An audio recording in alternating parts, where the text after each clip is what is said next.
माशाल्लाह जामिया इशाअतुल उलूम के अंदर हम लोग हैं। यहाँ पर एक शोबा है अल्लामा बिल कलम का, जिसमें ये हाथ से लिखी हुई कुरान करीम है। इसकी खासियत ये है कि हर पेज की हर लाइन हरफ अलिफ से शुरू। अल्हम्दुलिल्लाह माशाल्लाह देखो ये सफ़े पर आप देख सकते अजीब हो, व गरीब हुनर। और ये सफ़े पर भी आप देख सकते हो।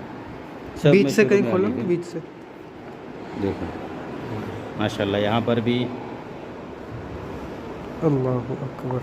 ये जैसे पहला पारा है, ये हमने खोला तीसरा पारा है। माशाल्लाह इसमें भी